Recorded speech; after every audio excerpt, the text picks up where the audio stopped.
and I'm a laid back and mellow kind of fellow. Hey, sounding good.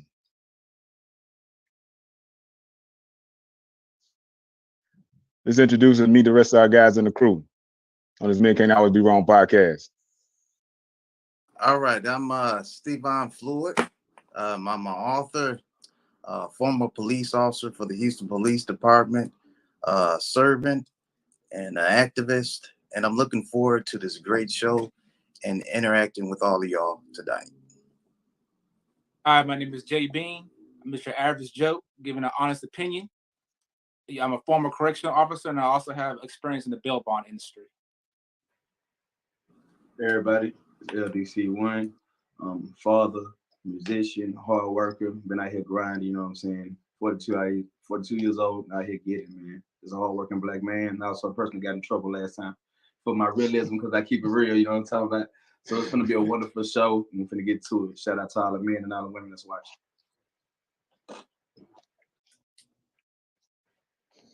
All right, y'all, man. We got a special guest, man, an early present for y'all for the holidays. And make sure y'all like, subscribe, share, comment, and post any input in the chat. Man, tonight we have a special guest for y'all. Y'all seen him on The Breakfast Club, Roland Martin. You seen him in Hidden Colors, Wilmington on Fire, Out of Darkness, Elementary Genocide. You seen him go viral on social media. He's a doctor of clinical psychology and a certified school psychologist, a community activist, an educator, a political scientist, an author, a speaker, and internationally known on the microphone, the self-proclaimed Prince of Pan-Africanism, Dr. Umar himself. Welcome to the show. Peace and Pan-Afrikanism. Yes, sir. Yes, sir. For our audience that may not know you, why don't you introduce yourself and let them know who you are and what you're about? Doctor of clinical psychology, as you said, certified school psychologist, certified school principal, author of Psychoacademic Holocaust, the Special Education and ADHD Wars Against Black Boys, also author of Black Parent Advocate, The Art of War for Dealing with America's Public and Charter Schools, former Minister of Education for Marcus Garvey's UNIA, blood relative to the great Frederick Douglass, blood relative to the 7th Bishop of the AME Church, Bishop Alexander Wayman, and I am currently in the final stages of renovating the first school in American history to be totally purchased, renovated, and operated with donations from African people from around the world to Frederick Douglass and Marcus Garvey RBG International Leadership Academy. Yes, sir. Thank you. Thank you for coming on our show. Tonight, we're going to be having a discussion about men's mental health, you know, from young men to young boys to older men, how it's affecting our community. Lately, in the past couple of years, mental health has been a big subject in talks amongst groups. And I just want to know from you, how is mental health affecting our community? Well, one of the things that we have to be very clear about when we talk about mental health in Black people is the impact of racism. And one of the reasons why someone like me, who's trained as a clinician, views the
the entire Eurocentric mental health establishment as a big hypocrisy is because nothing within mental health is designed to assess for the role of racism in the lives of African people. And even when we look at treatment modality, treatment planning, treatment paradigm, conceptualized treatment, whether it's depression or bipolar or borderline or suicide or low self-esteem, violence, we never assess for the role or the impact that racism plays in the mental illness of African people. So how can you cure African people when you refuse to implicate the central ingredient that is contributing to their mental health issues, and that is racism? About a year ago, in fact, I think it was this year, the American Psychiatric Association and quite possibly the American Psychological Association, they both apologized to Black people for the role that they played in creating the inferiority complex, creating the disproportionality of special ed, the disproportionality in the misdiagnosing of Black adults and Black children, the role that they played in the over-medicalization of Black children, the role that they play and perpetuate in the Black-white test gap. But although they apologize for the role that they played in creating many of the big conceptual problems that Black people have that are related to mental health, they didn't offer a single solution for any of that. 3 points I would say quickly when we talk about mental health in African people.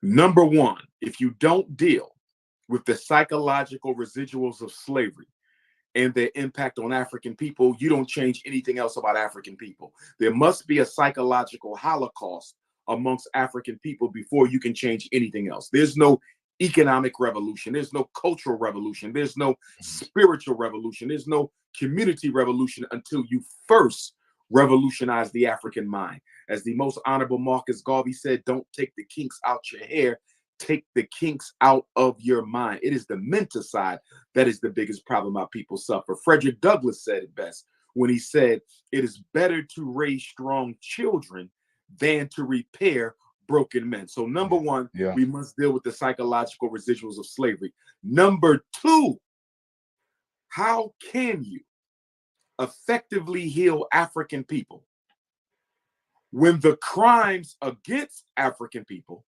have not stopped? In other words, if a woman is a sexual assault victim and you're trying to treatment plan for her sexual assault, you are in the process of establishing a therapeutic relationship to move her from trauma to a sense of peace. But every time she leaves your office, every time she leaves therapy, she goes back home where she's being raped and abused, goes back to the job, goes back to the community where she's being raped and abused. How can you cure trauma when the trauma has not yet ended?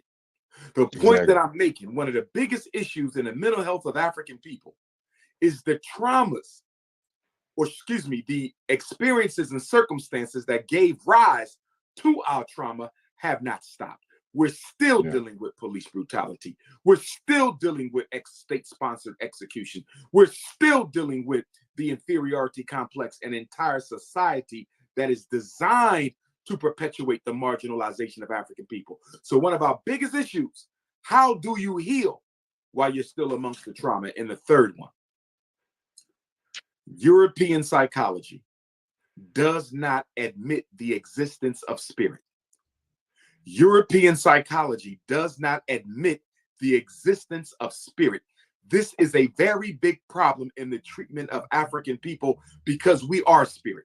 Spiritual people. Word Africa itself, from the soul of God, we are spirit. Any conceptualization of African people's problems, any attempt to cure African people that does not take into account the central role that spirit serves will ultimately fail us. And that is a big limitation in European psychology as it relates to healing Black people. Gotcha. Now, I'm going to touch on something real quick. Now, I took a class on meditation, and I learned in meditation that we have stress markers, and we put stress markers in our DNA, and that those stress markers can be passed down through our DNA to our children. So do you believe that with those stress markers, our kids are already born with mental health issues that we have developed, that they're already born in it, or the systems that are in place is what's helping develop these mental health issues in our kids? It's both. Science has already proven that your DNA not only contains the physical attributes of your ancestors, but it also contains the psychological attributes of your ancestors. We are our ancestors. They are living and traveling in our blood every second of our existence. They are us and we are them. From an African-centered perspective, every one of us is an ancestor returning to Earth to complete a mission that you had started in a previous life. So reincarnation is central to African cosmological thought, and all of us are reincarnated ancestors. And in that reincarnation, you not only have their attributes, but you also have their wounds, their pain, their guilt, their shame, their misgivings. Everything that the ancestors experienced is within us. And that's why Black people often react to phenomena in a manner that other cultures would consider an exaggeration. They would say, well, it wasn't that bad. Why did he flip out when he was called the N-word? It wasn't that bad. Why is the Black community up in shambles over that police shooting? It's because when you react to trauma, you're not only reacting to what's happening in the moment, you are reacting to what you experienced in past lives. You are reacting to the trauma of your ancestors simultaneously as you react to your own trauma in that moment. We carry them. And that is why healing ourselves is also healing for the ancestors. We cannot talk about healing for the ancestors if we don't heal ourselves, because we are their extension. Gotcha. Now, I know we are very spiritual people, but with these situations that we have, does prescription drugs play a part in the solution of the mental illness that we're dealing with? Not in my opinion. I am totally against the use of prescription drugs for children, except when necessary due to potential suicidality, potential homicidality, and in the case of psychosis, such as schizophrenia. And I would pretty much be of the same opinion with adults too. If they're not suicidal, homicidal, or psychotic, why are they taking medications? But I can tolerate an adult on psychiatric medications because an adult can communicate how those medications are making them feel. Adults are self-referred. In other words, if you're going through a depression and you want some medication, that's your decision. If you're dealing with a bout of bipolar and you want some medication, that's your decision. But children are not self-referred like adults are. Children are put on meds because the adults around them want them drugged up. See, that's a totally different process when you're talking about childhood psychiatrics. For example, when we look at most of the Black boys in America and across the African world for that matter, because I'm a Pan-Africanist, so I speak for all Black people. We look at all the African young men, boys around the world who are taking Ritalin, Adderall, Concerta, Cyclert, Metadate, and all of these other ADHD medications. They're not taking these medications because they asked for them. You can't show me a single Black boy who went to his mother, father, teacher, principal, pediatrician, and said, I need some drugs because I don't know how to sit still. I need some drugs because I can't pay attention. No child ever self-refers for medication. They are referred by adults. And the reason the adults refer the children for medication is because the children are making their life uncomfortable. So children are medicated so the adults can be convenienced. I went through that with my son. I went there with my son when I had one of my sons, and he was jumping around. He was very active, and one day he got to me, right? He just got to me, and I could tell he was just sitting still like a zombie. And then I had found out his mom was had him on the Ritalin thing, so I had to go against her to get him. You know, luckily I didn't have too much of a fight with her. She understood where I was coming from and took him off that. But kids don't put themselves on that. And I told her the same thing. You're just doing that because you feel like you can't handle him or he's too much for you. But with me, You know what I'm saying? He's not that way with me. You know, I have discipline with him. You know, so I feel that is a cheap way out. I feel a lot of parents are just throwing their kids on these drugs and just trying to find a back door instead of dealing with the situation at hand. So I think that's a big problem. Great point, my brother, which takes me to a point that I'm going to make sure everybody's crystal clear about. White America does not have a psychological treatment system for African people. They have a psychological exploitation system for African people. It is all about the money. I can't stress this enough. I had this conversation with my brother Charlemagne. I've had this conversation with other celebrities who promote mental health. Nothing wrong with promoting mental health, but please make sure our people have informed consent about the system that we're telling them to go into. Okay? Right. It's all about the money. The diagnosis equals money. The prescription equals money. The services equals money. And so there is a tendency to exaggerate issues African people are having so you can get a greater reimbursement from the insurance company, a greater reimbursement from the state, a greater reimbursement from the school system. So if you take a Black boy to a behavioral health center, or girl or adult, if they get diagnosed with depression, that's money. That equals money. And then if you say they need medication, that equals money. And then you say they need therapy, that equals money. And then you say they need social skills training, that equals money. Intensive case management, that equals money. They need a approved private school for mental illness, that equals money. They need intensive case management, that equals money. Money, money, money, money, money, money, money. And this is one of the reasons why I tell parents, do not get your children so quickly evaluated, because they're going to, if you go looking for a diagnosis, you will find it. Yeah. If you go looking for a diagnosis, you will find it. And our people need to understand that the reason there's a big push for mental health in the Black community, this is not being done for honest reasons. This is being done because the Black community is a what? Untapped market for the pharmaceutical industry. Let me say it one more time. Black people do not trust white institutions, nor should we. The mental health establishment is a white institution. The publicly traded Wall Street pharmaceutical drug companies see a big payday in Black America if they can convince us to go crazy on European mental health treatment modalities. So we have to be careful, because they want to diagnose you. They will find a problem just to get paid. They will create a problem just to write a prescription. Just last week, I saw an advertisement. The United States, I don't know if it's the Department of Education, National Institute of Mental Health, Food and Drug Administration, I forget which branch of the government. They want every child in America, Black or white.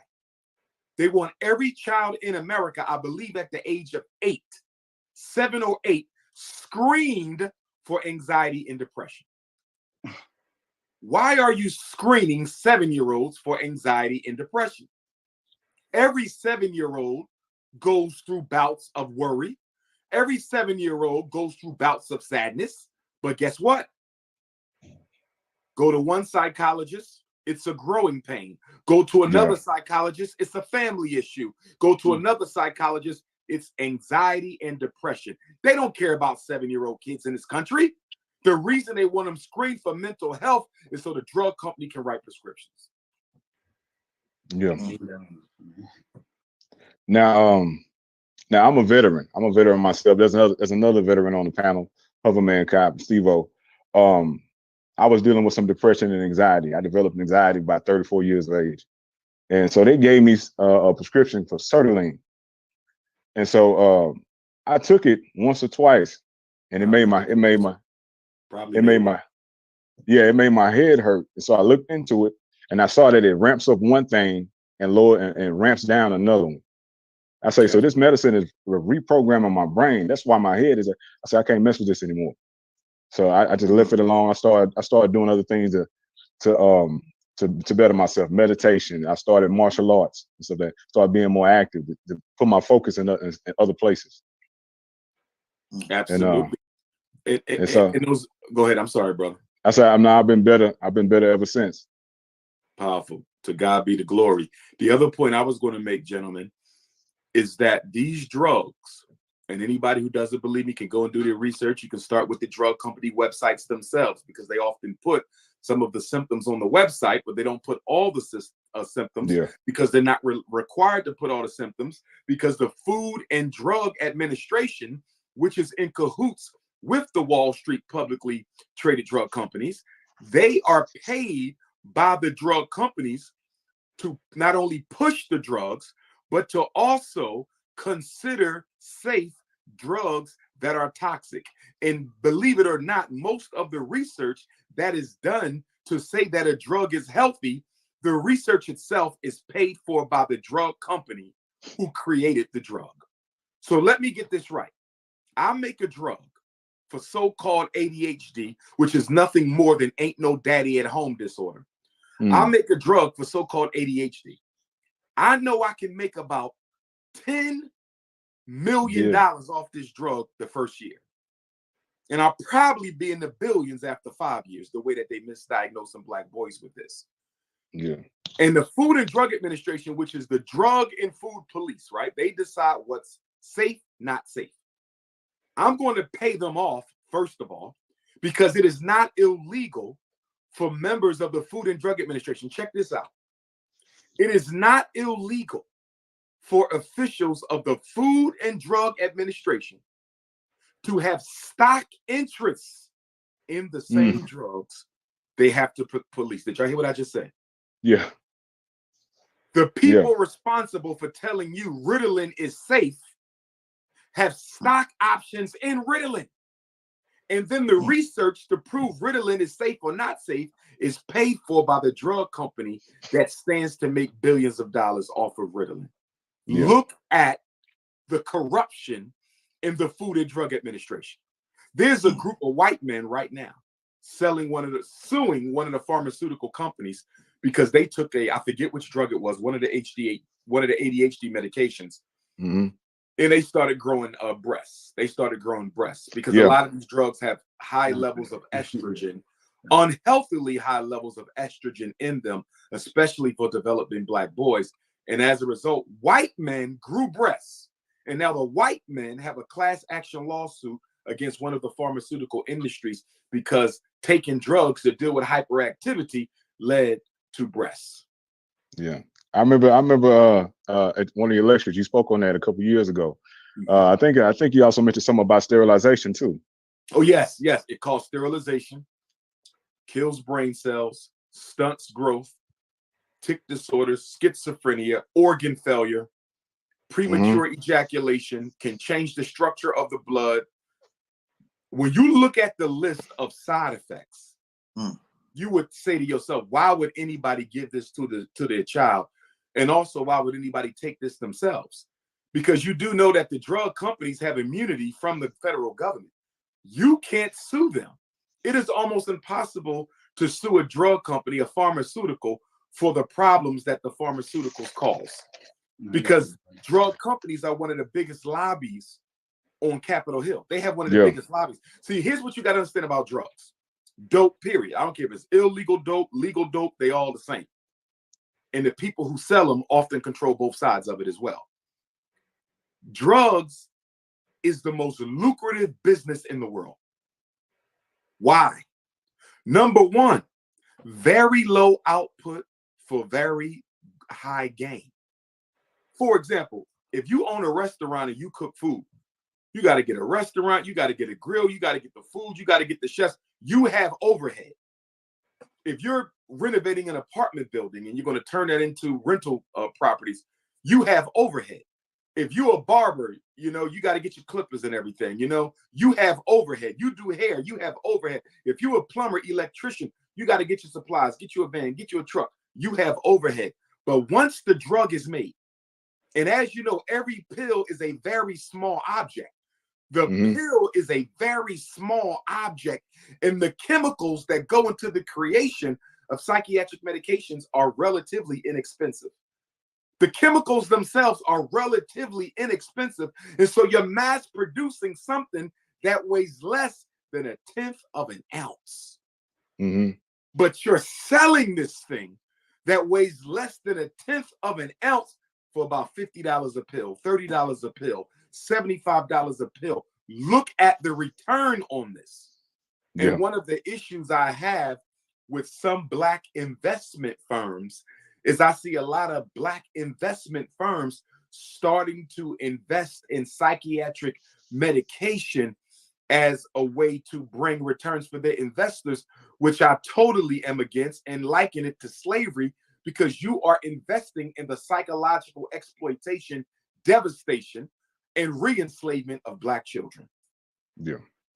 I was just gonna say that. I was just gonna say some of that because, like you were saying, they getting paid off this, right? But I heard many people like on social media, like you look at a lot of socials like TikTok and everything, and people say, "Oh, I'm gonna keep this person like this so I can get this check, or I can get this check. I'm gonna keep this person sick, or I'm gonna keep this person on Adderall so I can get this check, or I'm gonna keep this person crippled so I can get this check." So how do we defeat? It's like we facing a two-way mirrored monster. We got that. We got the corporations getting rich off of it, but then we got, you know, the back end people trying to get rich off of it too, trying to collect money off of it. You know, it's just like the government is kind of like the government gonna pay you to shut up. We're gonna pay you to shut up. Let's pay you to keep them sick. We give enough money to keep them sick, but let us do our thing. So it's like a two-way monster. How you defeat something like that? Like something so. Well, the thing is, when you talk about healing in African people, we have to do that ourselves. Yeah. Because racism is still alive and well. The white man hasn't apologized, not sincerely, for anything he's ever done to Black people. They're not going to stop. So the healing has to be done while we're on the battlefield. And that's a very, very difficult thing to do. Because if you suffer from post-traumatic stress disorder, if you suffer from Gulf War syndrome, how do you treat that while you're still in the Gulf? How do you treat that when you're still at war? So Black people are not only traumatized, we are re-traumatized, you know, through our experience. I would even argue that a lot of what's considered ADHD in our boys, a lot of it is neighborhood traumatization by way of bullying, witnessing street violence, domestic violence, and other types of violence. When you look at the symptoms of ADHD, many of them are shared in common with a child who's dealing with post-traumatic stress. They're also similar to symptoms of a child who's dealing with attachment disorder. Father in jail, grandmom died, mother got her taken away. Those are all attachment-related issues. Now, here's the thing. When the little white boys, when their parents get a divorce, his behavior is treated as a consequence of attachment disorder. You understand?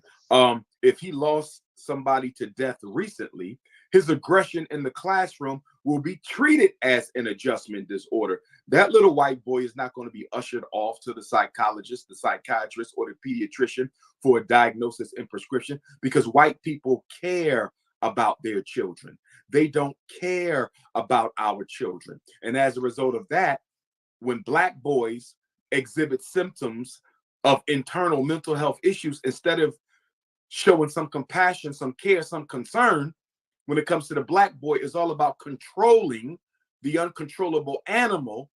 They quickly rush him off to get a diagnosis of a disruptive behavior disorder, followed up with some medication. A lot of these boys taking these drugs, diagnosed with oppositional defiant disorder, disruptive behavior disorder, conduct disorder, ADHD, they don't have none of that at all. They're dealing with family problems, neighborhood problems, peer problems, sibling problems, and of course the everyday racism that traumatizes you as well from having to deal with racist, white, hostile women every day. Do you think enough of us are waking up to where we can combat this and start moving in a better direction, or it's going to be a very, very long uphill battle? It's going to be a very, very long uphill battle for a couple of reasons, good brother. I'll just give you three, though. One of them, white folks in white capitalism have convinced Black people that you can buy your way out of unhappiness. They've also convinced Black people that they can buy their way out of slavery.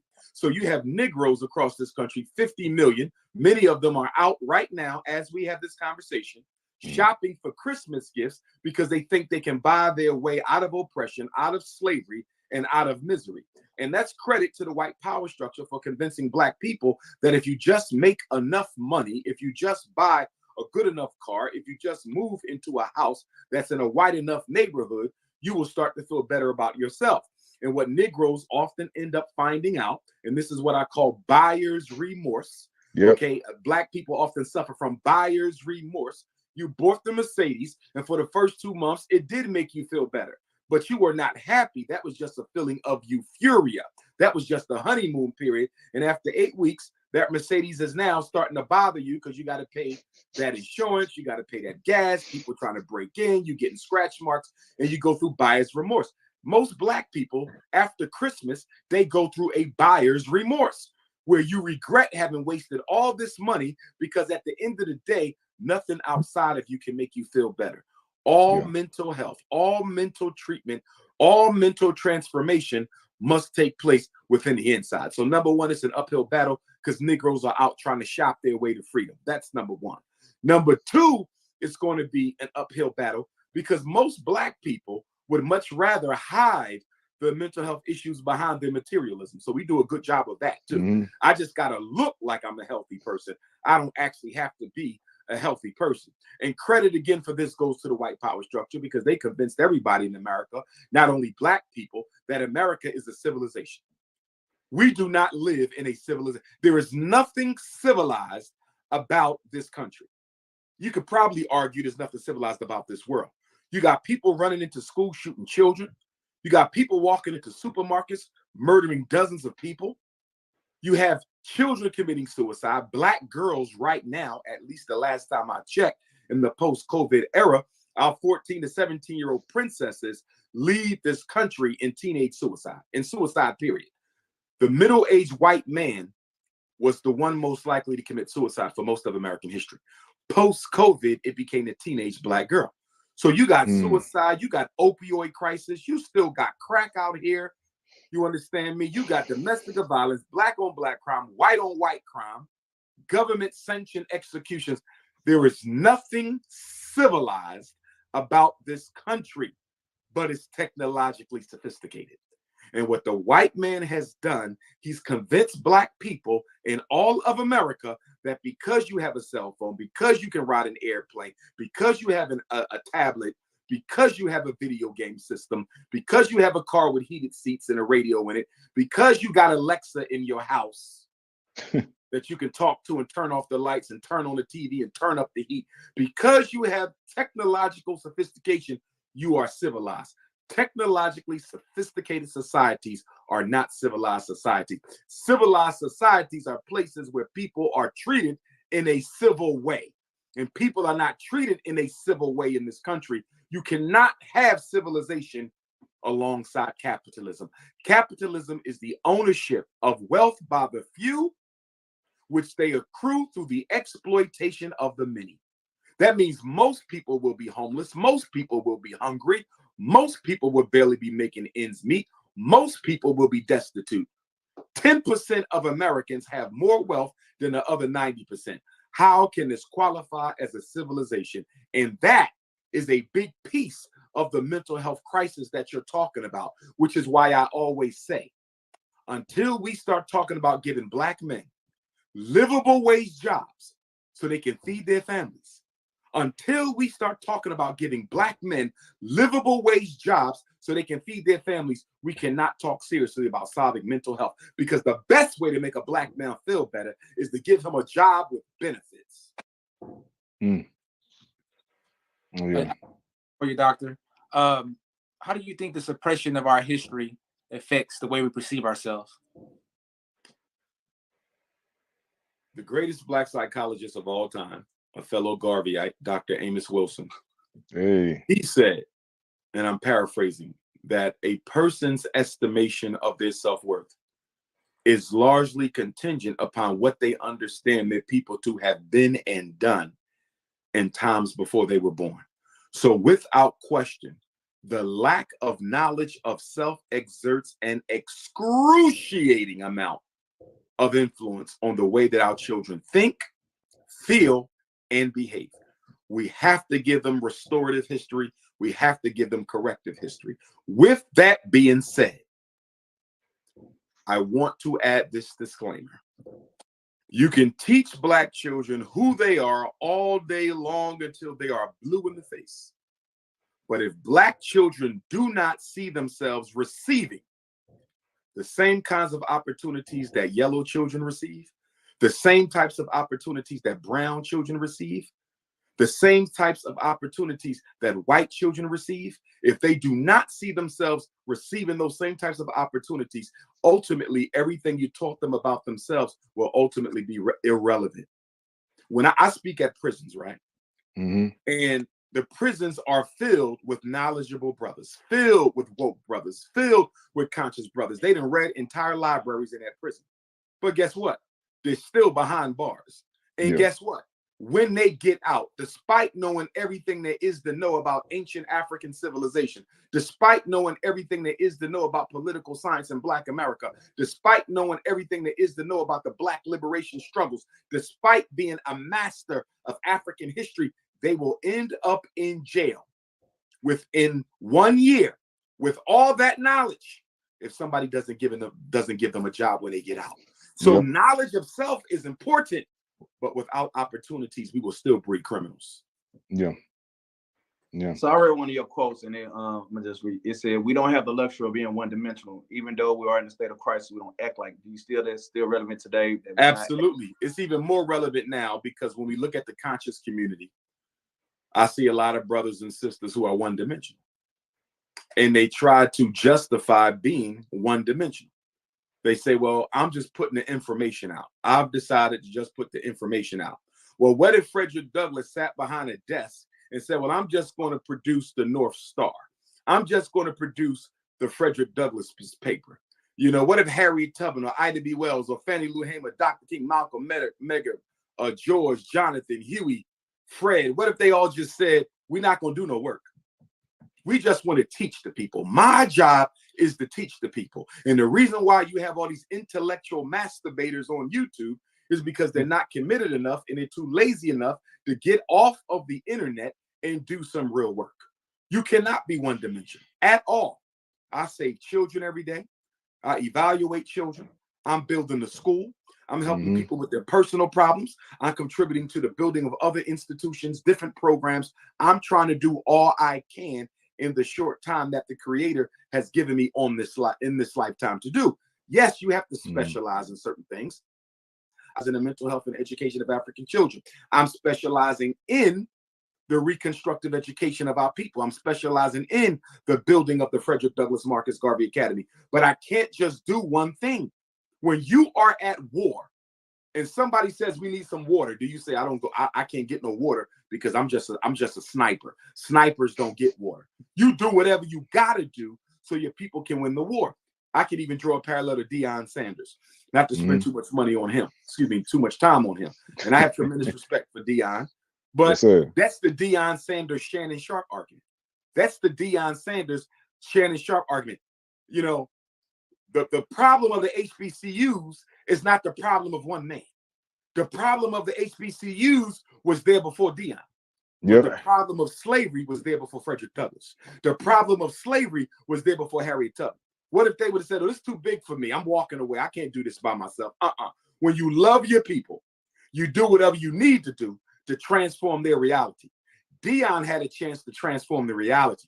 The problem with people like Deion Sanders and Shannon Sharp is they have more commitment to their own personal agenda than the best interest of the Black community. And that's really what this comes down to. What do we value more? The attainment of our own personal agenda or the best interest in liberation and salvation of our people? For example, I can go right back to the white educational mental health establishment right now, and I would be a millionaire in 1 year. I lie to you not. I would be a millionaire if I recanted everything I said about special ed and ADHD and psychiatric meds and psychiatric racism. If I recanted with my popularity and my presence in the world, If I went back to the white power structures mental health system right now, I'd be $1 million in a year. That's how much money they're paying for these evaluations. That's how much money they're paying for people to get these evaluations done. Just as much as I've influenced parents against special ed, I could go back and influence parents towards special ed, and I would be $1 millionaire. I'd probably be the director of the American Psychological Association in 5 years. But guess what? I love my people. My heart and soul has always been in the Black liberation struggle. Although I've always wanted to be a psychologist since a child, the priority for me is Black liberation, not my personal agenda. Dion chose $5 million a year over the long-term success and survival of the HBCU system. Again, some people would say that's okay because they don't care about the best interests of the Black community. But for those of us who are truly about liberation, Shannon Sharp is wrong for not dating Black women, and Deion Sanders is wrong for going to the University of Colorado with a 1.6 Black student ratio. Gotcha. Now, with your FDMG Academy, that's how I said, what are you doing that that's going to change or break these cycles that we have in our community with our young, so they could change the future? Because the change is going to come with the next generation. So what do you do? Well, as I said earlier, until you have a psychological revolution, you change nothing else. The whole purpose of the Frederick Douglass Marcus Garvey Academy is to serve as a psychological reconstruction clinic. We are there to transform the way that our young people think so they can be the leaders that the African race leads tomorrow. Frederick Douglass's quote is the main motto of our school. It is better to raise strong children than to repair broken men. What we're going to do, no other school has ever done, and that is reshape the way Black people think about themselves one generation at a time through our children. I believe in what you said. I believe in so much you say when you say we neglect our pain and trauma. So I'm gonna just ask you something I never been told as a Black man, as a Black father. How do you? I never been told. How do you start to pay attention to it? What do you start to pay? Like, how do you start to pay attention to it? Because I hear so much, neglected, or be strong, or don't do this as a Black man. But how do you open up and really start to pay attention to it? I mean, pay attention to. How do we start paying attention to what, good brother? I didn't hear that piece. Oh, I'm sorry. How you said we neglect pain and trauma. We neglect our pain and trauma. But I never been taught how to pay. I've been taught to neglect, but how to start. How do you pay attention to it? Like how you address it? Open up to pay attention to it. Because I don't get taught that at all. I follow what you're saying. Yeah. And that's why when you study spirituality and you study some of the great spiritual teachers, they always taught what? In fact, there's a quote, and I think it comes from Buddha. It might have been Buddha, who was a Black man.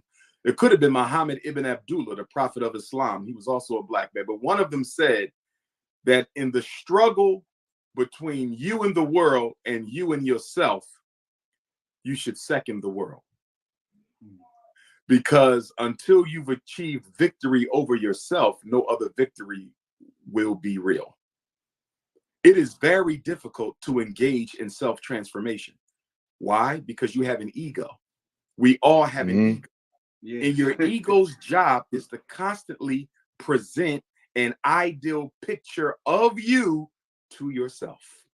So in order to stare down your demons, in order to grow past the assumptions you make about your perfect self, you have to go beyond the ego. And this is why it's so hard for people to see their own faults, but they can see everyone else's, because the ego does not major in self-improvement. The ego majors in the stability of our self-image. And this is also a big reason why a lot of our relationships don't work out, because we have a certain image of ourselves, and then we get into a relationship with a significant other, and they start to highlight aspects of our personality that are less than perfect that they think we need to work on. And we don't want nobody telling us what's wrong with us. We want people to cheerlead us and worship us and honor us and serve us. And a lot of relationships get ended prematurely because you have one partner who's trying to help you become the best you can be, but you're not interested in being the best you can be. You just want to be the best facade that you can be. And so to answer your question, my brother, in order to engage in self-growth, that takes a lot of willpower. That takes a lot of self-analysis. That takes a lot of hours in solitude alone, evaluating and studying yourself, and never, ever shrinking from an opportunity to point out a fault in the character you are. It's tough. You know, it's like the person on drugs. The first thing they want to do is rationalize the drug use. The person who's overweight, they want to rationalize their overweightness. You understand me? The shopaholic wants to rationalize this shopaholicism. It's the way Black women rationalize blonde hair, right? You say, why you got that blonde hair on? You know, well, I just like the color. No, you don't. Because white women, that's their ideal hair color, white. Is blonde, and you want to be as close to them as possible because that's what you've been told is beautiful. It's the same reason why Black men date outside the race, right? But they will rational. Well, I just fell in love with her. It had nothing to do with race. Yes, it did. It had everything to do with race. You low self-esteem coon. Yes, it did. You understand? So you got to realize the ego isn't interested in transformation. Yeah. The ego is interested in preservation of who you are, and that's why self-transformation is one of the hardest things you can do. Remember this, we all have a physical age, a physical biological age. That changes every year. You don't have to do anything in order to go up in age physically. You're going to be a year older no matter what. But guess what? Psychologically, you do not get older every year automatically. The only way you grow psychologically is to put yourself through the process of psychological growth. Every one of us has a physical age, and every one of us has a psychological age. You might be 40 physically. You might be 12 psychologically. You might be 60 physically. You might be 30 psychologically. For example, we've all seen a beautiful, attractive Black woman in her late 60s, early 70s. She's still fine, still got it going on, but a bit too old to be thinking she can still wear those mini skirts outside with the stilettos. You know why she's still doing that? She's trapped. Something happened to her early on in her life, and she is trapped in that 30-year-old body, and that's with 30-year-old mind, because she's in a 70-year-old body now, but she got that 30-year-old mind, and that's where she's going to stay until she decides to embark upon the painful road of self-transformation. Gotcha. Now, the people that's watching, if you like the knowledge that's being dropped, make sure you like, share, subscribe, comment, and put your input in the chat. There was a question brought by Brainwave Relaxation. He asked, is it better to control the mind or the emotions? Or your feelings? Well, the emotions are part of a mind. Those are not separate. The emotions are a part of the mind. So an aspect of the mind that you're needing to control is your emotions. But let me say this about the emotion. Emotions and memory go hand in hand. This is why people who suffer from post-traumatic stress disorder can often relive their memories so vividly. They relive them so well that they think that they're re-experiencing the actual event, because the area of the brain that's responsible for emotion is also responsible for memory. So the more emotional an experience was for you, the more traumatic it will be. And this is why all great spiritual teachers in history and even religions now, they teach you control of emotion, especially when you're in traumatic situations. Because if you let yourself go emotionally, that is so much more that you're going to be traumatized by that situation, especially when those recurring memories come on up. But controlling your mind does not mean suppressing the content. A lot of people think controlling the mind is suppressing my emotions, suppressing my thoughts. No, no, no. You have to bring everything from the unconscious up to the conscious mind to be processed. It's like cleaning out your basement. Your basement is your unconscious mind. You got a lot of stuff in the basement. Some stuff you're going to keep. Some stuff you're going to throw out. Some stuff you're going to wash and repack. And so what we have to do to get healthy, bring it all up. Bring up the sexual molestation. Bring up the rape.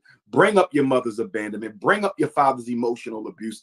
Bring up your big brother's sibling bullying. You know, bring up the peer shame you felt in school. Bring up all the girls who wouldn't talk to you when you was in high school.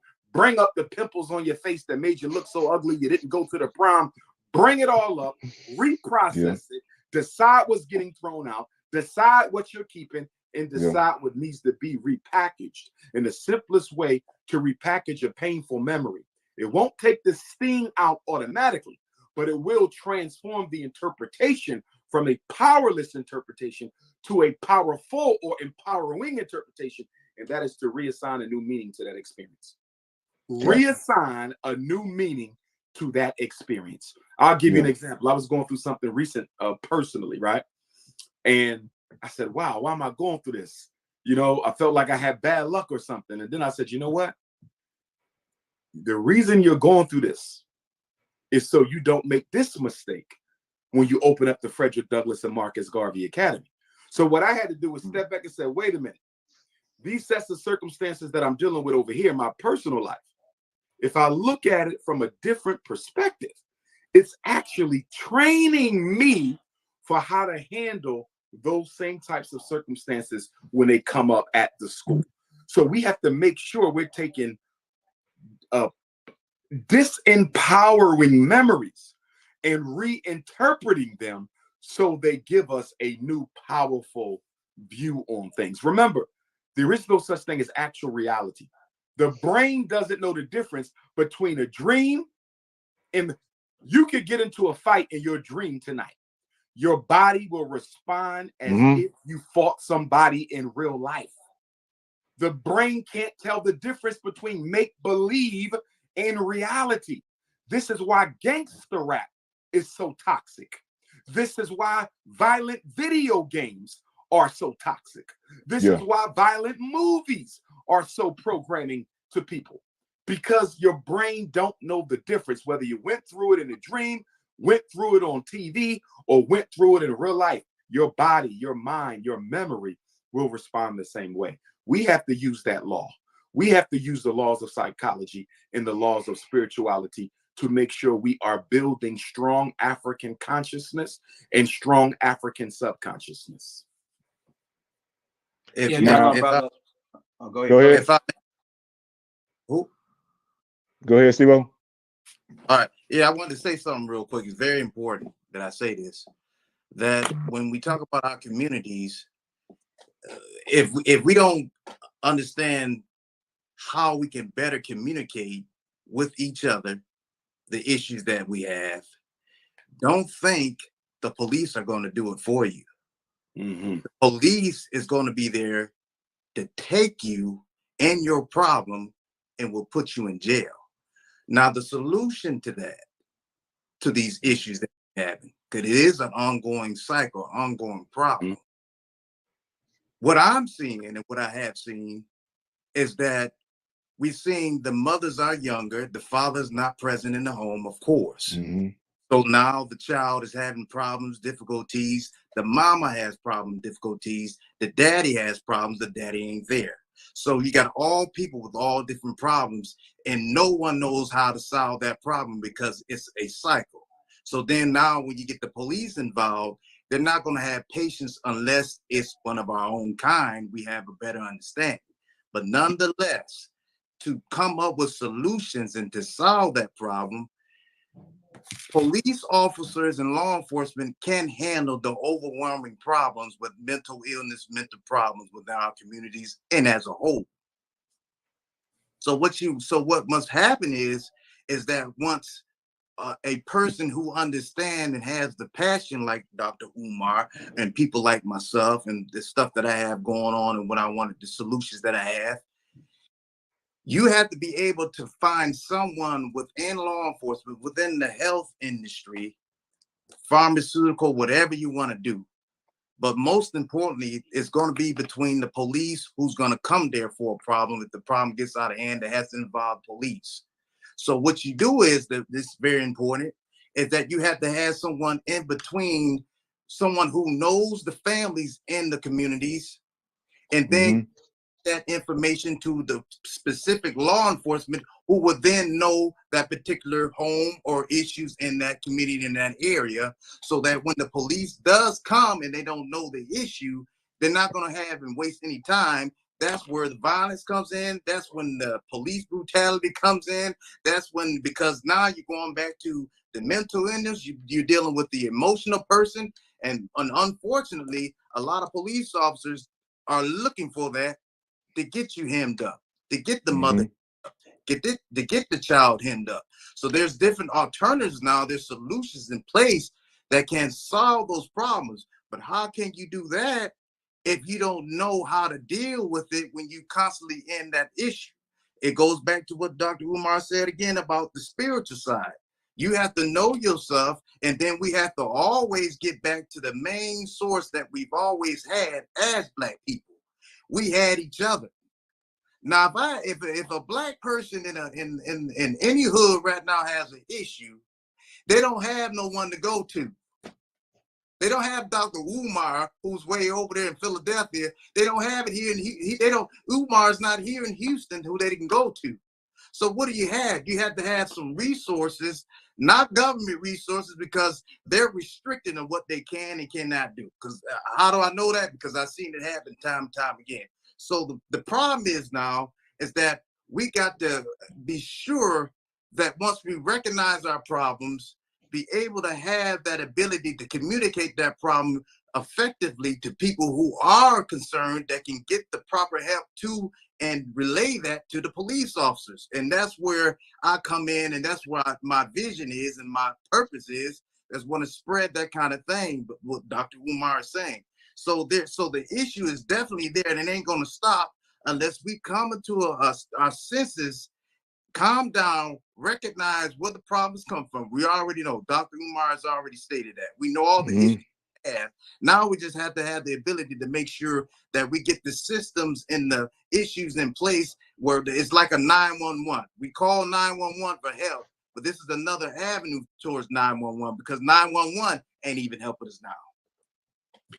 One thing I want to say in response to the brother and in support of what he said, first off, when a mother has to call the police on her son or daughter who's having a mental health crisis, the shame and the blame for that is on every Black man in our community.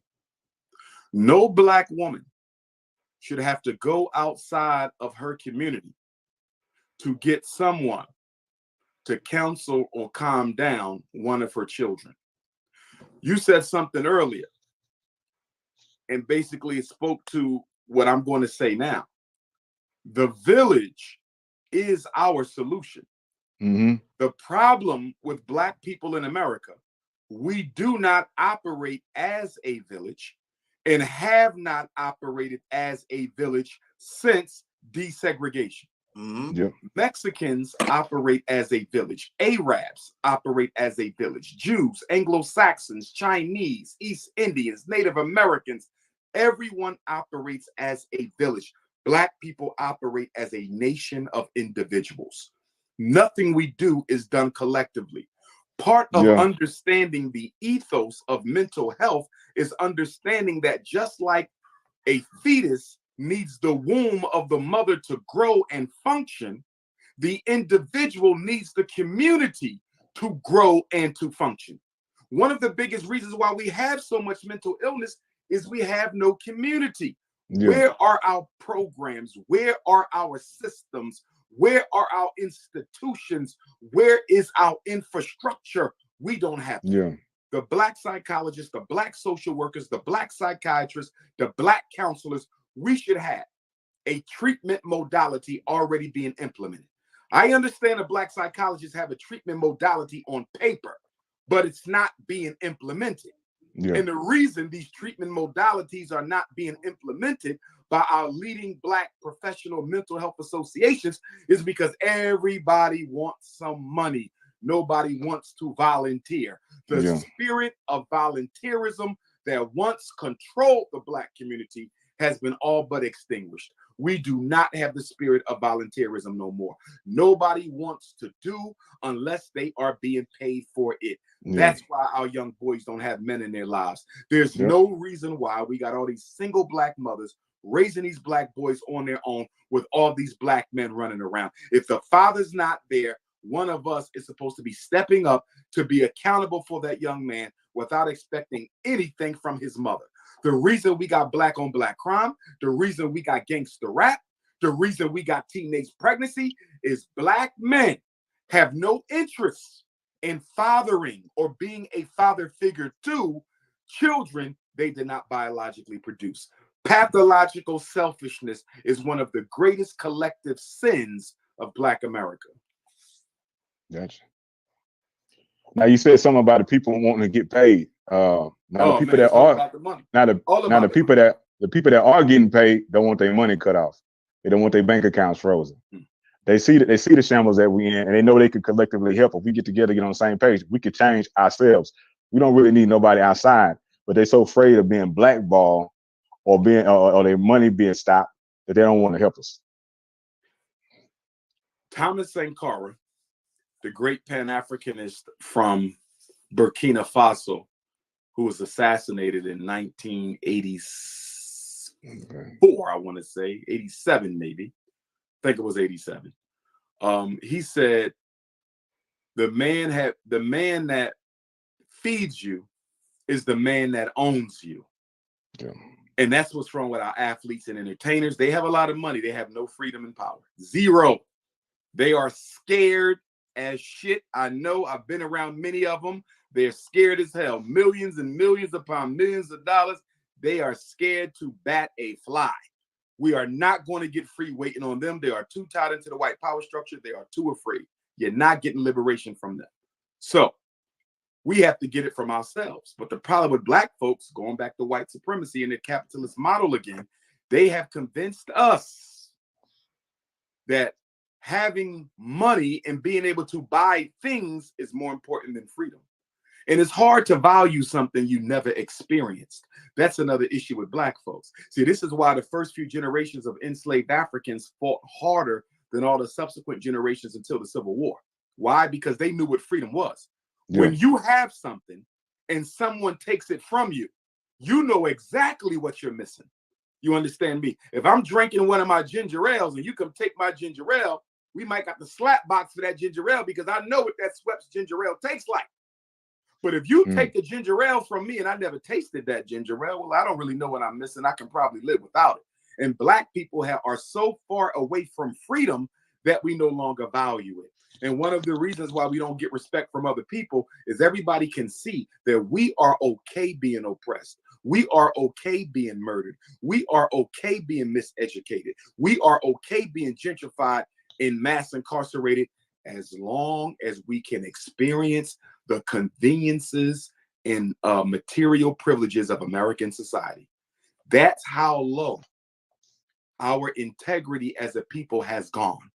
We've gotten to the point where you can do whatever you want to do to black folks. As long as I got a cell phone, a Benz, a white girlfriend, a house in the suburb, I can get my hair done, some fresh Timbs and Jordans, I'm good. And a people like that, people who will content themselves with material garbage in exchange for freedom, they don't deserve to be free, and nobody else is going to fight for their right to be free. We are where we are because we choose to stay there. Gotcha. Now, Tracy Holcomb asked, how can we restore the mindset so we can become one? What are some steps that we can start taking to change the mindset? The only thing that's going to change anything is yourself or an institution that you need. Institutions control behavior, period. You go into the military, they tell you when to eat, how to eat, what to think, how to dress, when to dress. You go to school, they tell you what to do, how you're going to behave. You go to work, you're told what time to show up, what time to go to, what time you're going to leave, what time is lunch. They tell you what's acceptable, what's not acceptable. You belong to a community-based organization, a religion. Institutions control behavior. The reason we can't control the behavior of our own people in the black community, we have no institutions that they need through which we can exert an influence on the way that they act. What do we have that black people need? What does the black community provide for its own people? Absolutely nothing. How can you get people to cooperate with a community that does absolutely nothing for it? The problem we got is we're still expecting black people to be loyal to the black agenda just because they're black. Jews can do that because Jews provide resources for Jews. Yeah. Anglo-Saxons can do that. Anglo-Saxons provide resources for Anglo-Saxons. Native Americans and Latinos can do that because they provide resources for their community. The only thing we provide for our community is religion.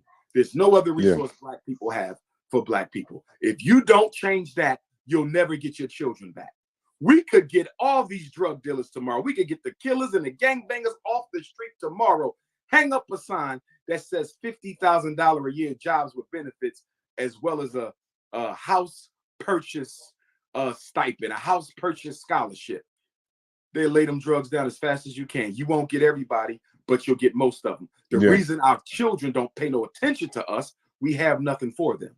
Pay attention to you for what? You got a job for me? You got a home for my kids? You have nothing but a speech. And because of that, they don't listen to us. Economics and education. You go nowhere without economics and education. You need economics to train the youth. Excuse me, you need education to train the youth. And you need economics to provide an opportunity for the adults. When you can feed a person, they will be loyal to you. And if you can't feed them, you'll never have their loyalty. Now, Dr. Umar, we must bring our show to a close. But we appreciate you coming on our panel with us, man. We really appreciate it. Anytime in the past, I've reached out to you, man. You always been available. I found my Baba out here in Houston because of you, man. I started looking into Ifa, and I found my Baba Obafemi Ifayimi here in Houston, MLK. But let me give the people the donation information if I can. Yes, sir. Tell the people how can they get to you, what you got going on, and what you got coming up. Yes, sir. FDMG Academy, brothers and sisters, we are at the finish line, just about the finish line, 99% completed. The Marcus Garvey Elementary School of the FDMG campus, your school, my school, our school. Please continue to donate so we can get across the finish line. Get on your Cash App, $FDMG School. Get on your Cash App, $FDMG School. For my international Africans and PayPal users, FDMG Academy on PayPal, FDMG School on Cash App. You can also mail check or money order payable to FDMG Academy, P.O. Box 9634, Wilmington, Delaware 19809. All that information is also on my website, DrUmarJohnson.com. If you want to work or volunteer at the school, please send your resume to fdmgresumes@gmail. I repeat, fdmgresumes@gmail.com. You must include a photo and you must include a cover letter. Who are you and why do you want to work at this school? If you need to reach me directly for life coaching, consultations, you need help with your autistic kid, your ED kid, your ADHD kid, your emotionally disturbed kid, your intellectually disabled kid, your deaf kid, your blind kid, your speech kid, you got issues with mental health or education, you can text me directly to schedule consultation at 215-989-9858. That is 215-989-9858. Next Thursday, Kwanzaa Thursday, the 29th, I will be giving a free lecture in Washington, D.C., Chocolate City, at the Thurgood Marshall Center, where the most honorable Marcus Garvey once spoke and where Thurgood Marshall once used for his office. Please join us at the Thurgood Marshall Center Thursday the 29th of December. And then the next day, I'm at the Bronx Kwanzaa lecture on Friday, December the 30th at St. Helena's Church in the Bronx. St. Helena's lecture is $10 donation for the sisters putting that together,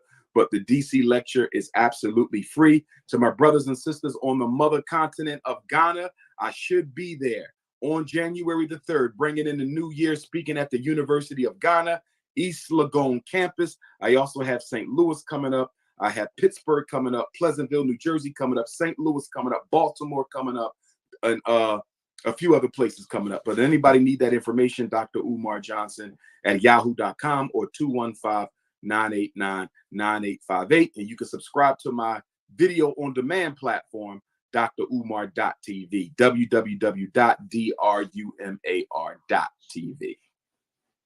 We appreciate you, Doc. For everybody, make sure you like, subscribe, share, comment. Men Can't Always Be Wrong podcast. I'm your guy, Tswin. I got some transportation music coming out, man. You can find my music at tswin.herenow.com. Good, clean, positive music for the drivers out there in the transportation field. B. Hudson, let's hear it. What's up, DC1? Shout out, thank you, Dr. Umar, for coming on, man. I really enjoyed the podcast. You said a lot of positive things, and I hope the community really take over what he's saying. There's a lot of truth to what he's saying. It's real. It hits you in the chest, but it's real and it's the truth, man. So it's time for us to pay attention to this. And black man, let's do what we got to do, man. It's time to stand up, man. It's time. Our children do need us. He's not lying. They need us. You know, when we take us away from home, that's a that's a big negative. So they need us. But shout out to all the brothers. Y'all can check me out. TikTok, everyone just put in the LDC music, same thing, got music coming out. And shout out to all the men and women out there, man. Powerful. Steve-O. Yes, y'all can definitely reach out to me if you need any help, solutions, guidance, mentoring, counseling, security-wise, family-wise. Protect yourselves, protect your community, protect your neighborhoods, protect your life, because your life is important. And what we heard tonight, not only is your life is important, but the life that you leave after you is important. That is your children. The children is the future, the generation. And if we don't have our children, and we don't respect and love our children, we have no tomorrow. So it's important that we protect our children, that we love our children, and we protect our communities. And the best way to protect yourself is with CPIIA in position and in operation now, that you can get help anywhere at any given time, 24 hours, 7 days a week, anywhere in this nation. And this CPIIA Citizens and Police Immediate Interactive Assistance, you can type and text CPIIA at 409-444-3524, and you will get the help and the consultation that you need, and you'll get the protection you need for you and your family. Yes, sir. And I'm Jay Bean. This your average Joe. I really don't have nothing for his time. I like to shout out CTR Media Network. That's who brought us all together. And once again, I'd like to thank the doctor. Appreciate it, fellas. Great conversation. All right, sir. Man, hope to have you back, man, in the neighborhood. Anytime. Thank you so much, bro. And that's it for the Men Can't Always Be Wrong podcast. We'll catch you guys next week. All right. Be blessed, fellas. Yes, sir. Yes, sir. What up, family? CTR Media Network. Yeah. Best in the biz. Yeah. Join the team.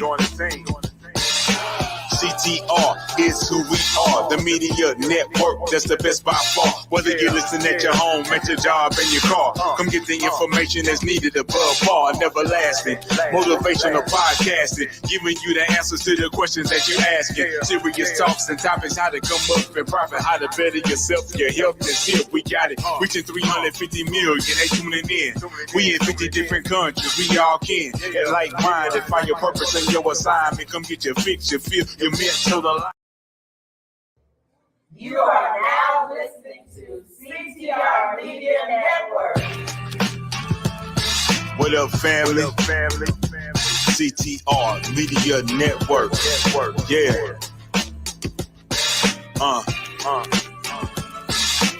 Best in the biz. Yeah. Join the team. CTR is who we are, the media network that's the best by far. Whether you listen at your home, at your job, in your car. This is Olivia Tucker. I should say Dr. Olivia Tucker, and she is listening to the podcast on CTR Media Network. That's me. I'm so happy to be here. Thanks to her, my podcast. We got it. Reaching 350 million, they tuning in. We in 50 different countries, we all can. And like-minded, find your purpose and your assignment. Come get your fix, your feel, your mental alignment. Get active and speak to the masses. Build your influence all levels and all classes. Now you know you can monetize and grow. CTR Media Network, start the show. CTR Media Network. CTR Media Network. CTR Media Network. CTR Media Network. CTR is who we are, the media network that's the best by far, you know. CTR Media Network. CTR Media Network.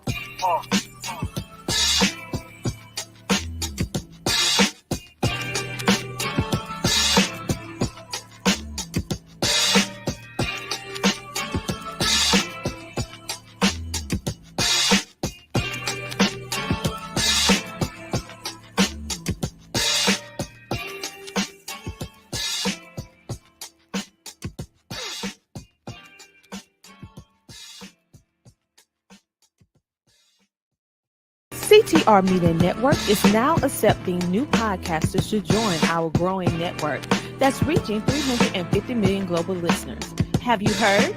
CTR Media Network offers podcast production, podcast training, distribution, and product placement. Book us for your next event or schedule an interview with CTR Media Network podcasters today. To learn more, go to ctrmedianetwork.com.